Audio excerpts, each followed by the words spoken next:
দীর্ঘদিন এই জনগণের উপর চালিয়েছিল, স্বৈরাচারী হাসিনার পতন হয়েছে।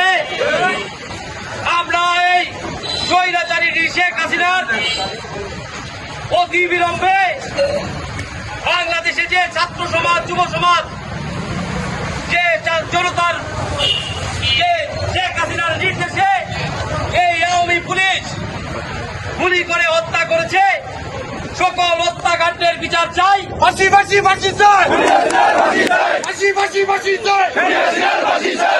ছাত্র জনতার আন্দোলনের মধ্য দিয়ে যদি এই স্বৈরাচারী হাসিনার পতন ঘটাতে পারে, ছাত্র জনতা যাতে আবার আর এই খুনি হাসিনার ফাঁসির দাবিতে মাঠে না নামে, আমি এই অন্তর্বর্তীকালীন সরকারের প্রতি আহ্বান জানাবো, অতি দ্রুত এই স্বৈরাচারী হাসিনাকে দেশে ফিরিয়ে এনে এই হাসিনার ফাঁসির রায় কার্যকর করার জন্য এই উদাত্ত আহ্বান জানাবো।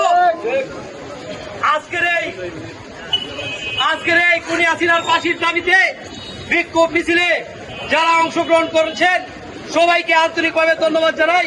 পাশাপাশি আমাদের জেলা যুব দলের যুগ্ম আহ্বায়ক রুবেল চৌধুরী, আমাদের জেলা যুব দলের যুগ্ম আহ্বায়ক মিজানুর রহমান সুমন, পৌর যুব দলের আহ্বায়ক মুর্শেদ আলম সাজন, ইউনিটের নেতৃবৃন্দকে আজকের এই বিক্ষোভ মিছিলে অংশগ্রহণ করার জন্য জেলা যুব দলের পক্ষ থেকে আন্তরিকভাবে ধন্যবাদ ও কৃতজ্ঞতা জানাই।